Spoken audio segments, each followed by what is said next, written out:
Olha, é sempre complicado, assim, nós trazermos à memória aquilo que se passou ao longo da nossa vida, mas como está a colocar isso nos tempos mais recentes, naturalmente que este período que nós temos vivido, sobretudo nos últimos 5 anos, e eu apesar de já estar na Bolsa há 10 anos, mas os últimos 5 em que assumi a função de CEO da Bolsa, e isso não sou eu a dizê-lo, mas foram, desde que há registro no pós-25 de Abril, os piores anos, os anos mais difíceis da economia e do mercado, e naturalmente isso tem que ter também um reflexo nas situações pelas quais nós passamos em termos profissionais. Portanto, ao longo destes últimos 5 anos, de facto, houve momentos de grande ansiedade, de preocupação, quer por aquilo que se estava a passar à nossa volta, em termos de país, em termos de mundo, quer depois também as implicações que isso tinha, mais concretamente, para a nossa economia, para as empresas e para o mercado. Portanto, o efeito que essas situações têm na nossa vida profissional e pessoal acaba por trazer muitos dos momentos marcantes e que depois a forma como lidamos com eles e aquilo que acontece nesses momentos, acho que são lições que são importantes. E aí há várias coisas que acho que é importante reter e que nos ajudam a lidar com esse tipo de situações. Primeiro enfim, é uma das que me ocorre, é importante às vezes termos capacidade de nos distanciarmos do problema, não ao ponto de não o sentirmos, mas de facto se não conseguirmos criar algum distanciamento, ficamos tolhidos e isso de facto não contribui para introduzirmos a serenidade, a ponderação e podermos ajudar a lidar com a situação, enfim, mesmo que não a mudemos, mas lidar com ela. Não é? E outro aspecto é que às vezes nestes momentos, eles são momentos, e sobretudo porque o trabalho não se faz sem pessoas, eles são momentos também muito importantes em que as pessoas se revelam, as capacidades que às vezes estão adormecidas despontam e, portanto, são também momentos muito ricos do ponto de vista de relacionamento pessoal. Enfim, aqui riqueza vale quer para situações complicadas, quer para, enfim, outras mais alegres e às vezes é preciso também ter momentos positivos para lidar com as adversidades e, portanto, eu sem querer estar a individualizar um caso ou outro, mas acho que à volta disto é aquilo que eu consigo extrair de mais importante destes momentos.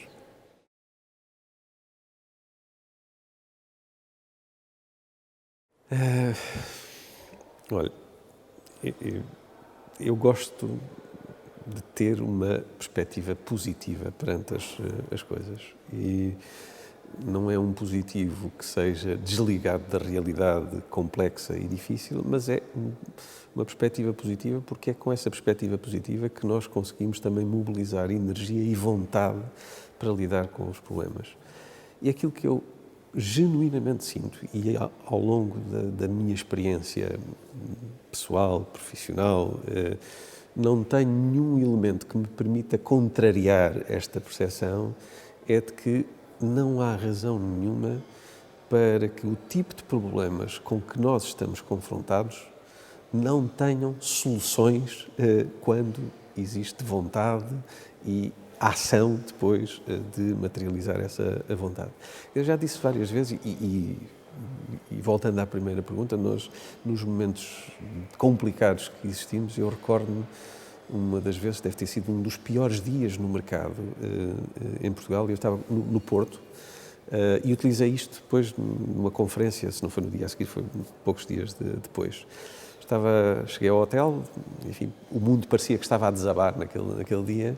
e tive a felicidade de ver na televisão, quando estava a fazer zapping, uma entrevista a um primeiro-ministro israelita, o Shimon Peres. E aquela entrevista foi uma coisa notável, porque a mensagem que ele dizia, que se aplica em qualquer geografia, e portanto também no nosso caso, ele dizia, olha, Israel, quando foi criado, era um país que não tinha fronteiras, não tinha recursos naturais, não tinha governo, não tinha também disponibilidades financeiras. À volta tinha um conjunto de países que queriam a sua eliminação e, portanto, por qualquer critério minimamente racional que nós analisássemos a questão, isto era um país não viável. Mas, no entanto, havia uma coisa que faz toda a diferença, que é a vontade. E essa vontade não é exclusivo, não é algo que seja património só de um ou de outros, é algo que está em todo o lado e portanto, que não há razão nenhuma para que nós não possamos também mobilizar essa vontade, que felizmente temo-la. A nossa história está cheia de exemplos em que essa vontade existe, ela está lá adormecida e era bom que tivéssemos capacidade, de facto, de a despertar. E se isso acontecer, e eu não vejo razão nenhuma para que isso não aconteça, quer em termos individuais, quer em termos coletivos, os problemas são totalmente ultrapassáveis e geríveis. Nós vivemos num país fantástico que não há razão nenhuma para que não se consigam ultrapassar esses problemas.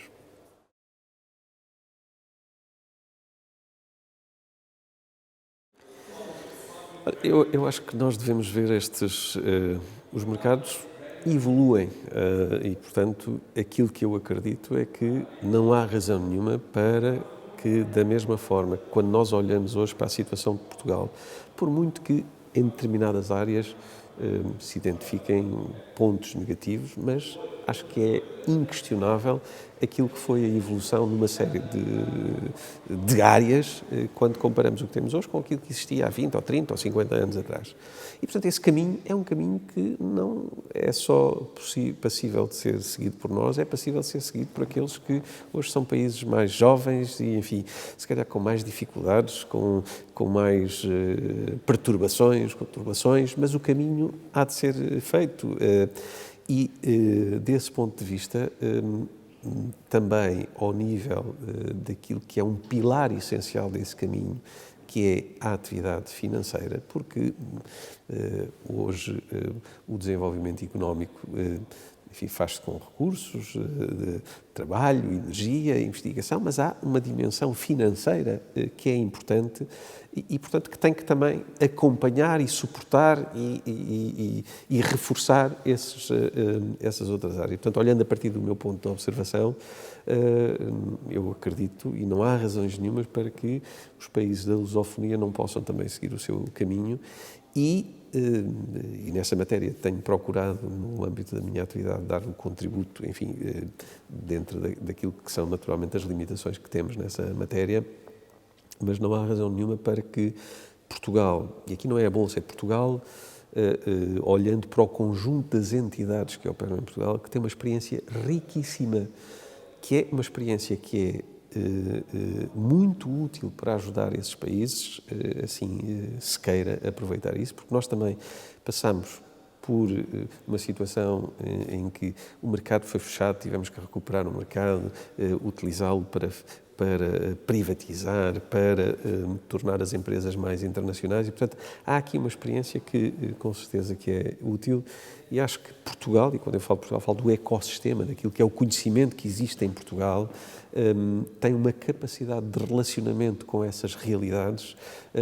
que seguramente não encontrarão noutros espaços e que também, assim, se possam vencer às vezes outro tipo de barreiras, também colocam Portugal como um parceiro que deve ser tido em conta e, ainda por cima, hoje Portugal não é uma realidade isolada da Europa e estes países vão ter que estar ligados ao mundo global e a forma de se ligarem ao mundo global não é indiferente e, desse ponto de vista, acho que Portugal pode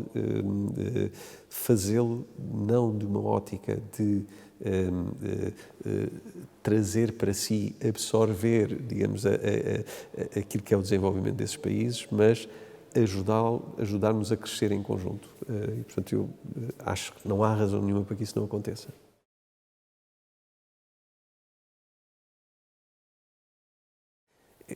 É possível, tem que ser possível e há muitas formas de o fazer.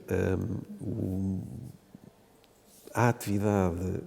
económica das empresas não se faz sem essa dimensão do financiamento. Nós, e essa, a solução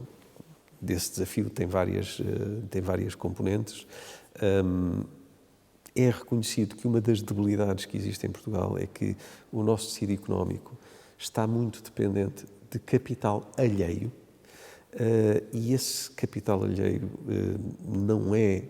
embora sendo importante e fundamental e tem que existir, mas ele não é uma base suficientemente sólida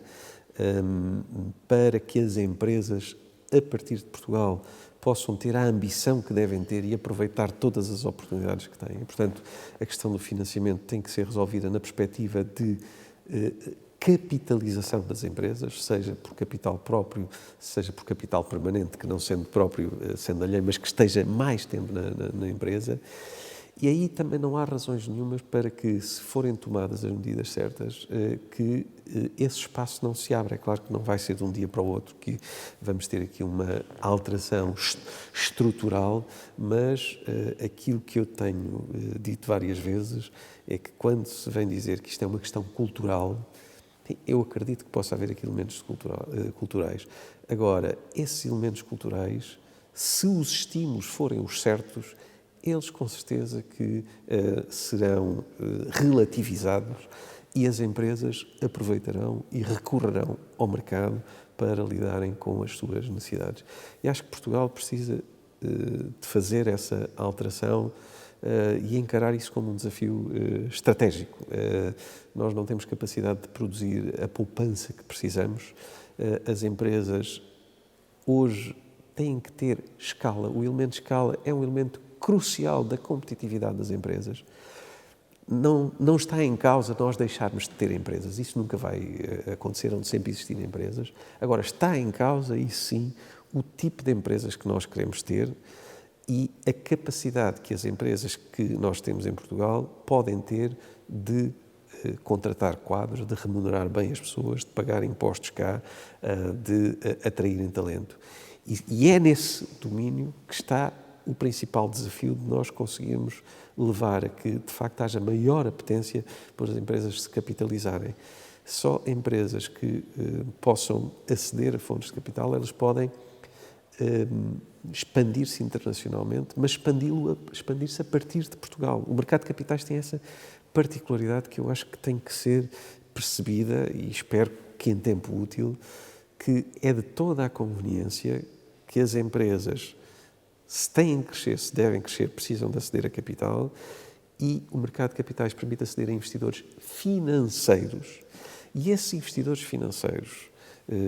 domésticos e internacionais, eles permitem que a gestão da empresa, a decisão, a competência se mantenha cá, que é muito diferente, e com isto não quer dizer que seja necessariamente mau, mas é muito diferente, e acho que o país perde por não seguir mais a primeira via. É muito diferente quando uma empresa em Portugal é adquirida por um investidor industrial e que já sabemos que a partir daí a capacidade que ela tem de tomar decisões e de com isso beneficiar também um conjunto de outras, beneficiar,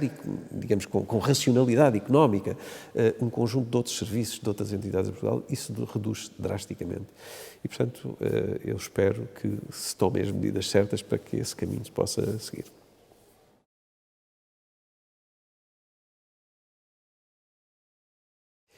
Isso é uma coisa curiosa, porque eu, ao longo dos anos, e já há muitos anos esta parte, aquilo que me tenho percebido é que nós não devemos estar a catalogar aqui é bom, ali é mau, seja em termos setoriais, seja em termos de geografias. Naturalmente que haverá, se calhar, locais que são mais propícios do que outros. Enfim, estou a dizer, os extremos são fáceis de perceber. Agora, para aquilo que é a grande maioria, se calhar, quando nós colocamos essa pergunta do que pensamos, não faz muito sentido estar a dizer agora é para aqui ou agora é para ali, porque, de facto, as oportunidades, às vezes, olhando em termos setoriais, aquilo que determina não é se o setor A é bom ou mau, é depois a capacidade que as empresas têm de se reinventar, reorganizarem e de crescerem. E às vezes setores que pareciam condenados, e vimos depois lá dentro exemplos de empresas que conseguiram inovar e criar coisas diferentes e ter uma aceitação brutal, e portanto é a esse nível que se deve ver as coisas. E também em termos de países, pôr às vezes uma etiqueta bom ou mau em cima do país, eu acho que é incorreto. E, aliás, senti isso na pele quando Portugal estava debaixo dos holofotes mediáticos pelas más razões, quando houve a crise do euro e depois a crise da dívida soberana, e aquilo que nessa altura, enfim, e nós temos esta exposição internacional pela função que temos, aquilo que eu sempre transmiti, mas transmiti convictamente, é que quem olhava para Portugal como um caso que punha um rótulo estava, de facto, a perder oportunidades, porque a realidade é muito mais rica do que aquilo que um rótulo só permite captar. E, portanto, o que é que eu quero dizer com isto? Quero dizer é que, mais do que o rótulo, é preciso olhar e perceber a realidade e ver onde é que estão as oportunidades, e isso não é impossível que existam em todas as geografias. Agora, há uma equação que é fundamental respeitar, e que são aquelas regras básicas que às vezes estão esquecidas, é que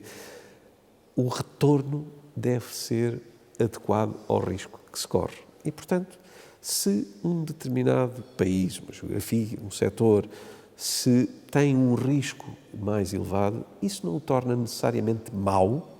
Aquilo que obriga é que haja consciência desse risco e que o retorno do investimento permita compensar esse risco.